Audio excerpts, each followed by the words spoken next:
एका छोट्या शहरात राहत होती नेहा. लग्नानंतर तिचं जग फक्त घर, स्वयंपाकघर आणि जबाबदाऱ्यांपुरतं मर्यादित झालं होतं.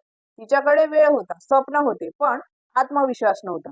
दररोज ती मोबाईलवर बघायची, लोक घर बसल्या काहीतरी करताय, शिकताय, पैसे कमवताय. पण ती स्वतःला सांगायची, हे माझ्या बसचं नाही. एक दिवस नेहाची सखी म्हणाली, नेहा, शिकायचं काहीच वय नसतं. फक्त सुरुवात करायची धाडस लागतं.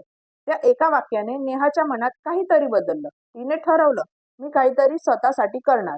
नेहाने इंटरनेटवर कोर्स शोधले. तिने शिकायला सुरुवात केली. सुरुवातीला basic things, mobile editing, Canva design, social media post, दररोज फक्त 1 तास, पण सातत्याने. थोड्या दिवसांनी तिचं काम लोकांना आवडू लागलं.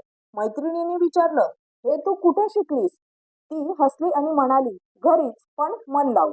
काही महिन्यात नेहाने स्वतःची छोटी फ्रीलान्सिंग पेज सुरू केली. ती क्लायंटसाठी डिझाईन करत होती. कधी कॅप्शन द्यायची, कधी व्हिडिओ एडिटिंग करायची. आता ती म्हणायची, पूर्वी मी घर चालवायची, आता माझे स्किल घर चालवते. एका संध्याकाळी तिचा नवरा म्हणाला, नेहा, तू आता खूप बदलली आहेस, आत्मविश्वासाने चमकते.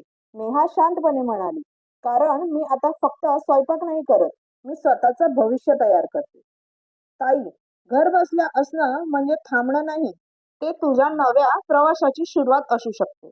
हा व्हिडिओ आवडला तर लाईक कर, कमेंट करून सांग तू काय नवीन सुरुवात करणार आहेस. सखी बहिणींना शेअर कर आणि सबस्क्राईब कर चॅनलला, कारण पुढचा व्हिडिओ तुझ्यासाठीच आहे.